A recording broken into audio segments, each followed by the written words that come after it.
Hello guys, നമുക്കിന്നൊരു get ready with me ആയാലോ? നമ്മൾ ഇന്ന് ഫുജേറയിൽ എൻ്റെ സിസ്റ്ററിൻ്റെ അടുത്ത് പോകുവാണേ.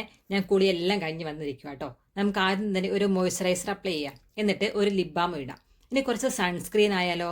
പിന്നെ ഡ്രസ്സ് ഈ 3/4 ബ്ലാക്ക് സ്കേർട്ടും ഈ അതിൻ്റെയൊക്കെ ഫുൾ സ്ലീവ് ടീഷർട്ടുമാണ് ഞാൻ ഇടുന്നത്. നമ്മൾ ഡ്രസ്സൊക്കെ ചേഞ്ച് ചെയ്ത് വന്നിട്ടുണ്ട്. ലാസ്റ്റ് എല്ലാം കഴിഞ്ഞിട്ട് ഫൈനൽ ലുക്ക് കാണിക്കാമേ.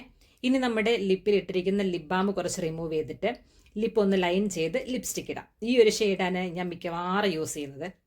എങ്ങനെയുണ്ട് ഗൈസ്, കൊള്ളാമോ? ഇനി ഒരു പൊട്ട് തൊടാം. എനിക്ക് എവിടെ പോകുവാണേലും ഒരു പൊട്ട് അത് നിർബന്ധ. ഹെയറിൽ ഒരു സിറം അപ്ലൈ ചെയ്ത് കൊടുക്കാം. ഹെയർ പ്രോപ്പറായിട്ട് ഡ്രൈ ആയിട്ടില്ല കേട്ടോ. സോ ജസ്റ്റ് കുറച്ച് ഹെയർ എടുത്ത് ഒന്ന് ലൂസായിട്ട് സെക്യൂർ ചെയ്ത് വെക്കാം. വെറ്റ് ഹെയർ ഞാൻ അങ്ങനെ പൊതുവേ കോമ്പ് ചെയ്യാറില്ല. കണ്ടോ ഗൈസ്, എൻ്റെ മുടി നീളം വെച്ചു. ഇനി ഒരു വാച്ച് കെട്ടാം, മസ്കാര ഇടാം. ഇതിൻ്റെ കൂടെ ഈ ഹീൽസ് ആണ് ഞാൻ ഇടുന്നത്. എങ്ങനെയുണ്ട് ഗൈസ് നമ്മുടെ ഇന്നത്തെ ലുക്ക്? എനിക്ക് ഇഷ്ടപ്പെട്ടോ? ഇഷ്ടപ്പെട്ടെങ്കിൽ ലൈക്ക്, ഷെയർ ആൻഡ് സബ്സ്ക്രൈബ്.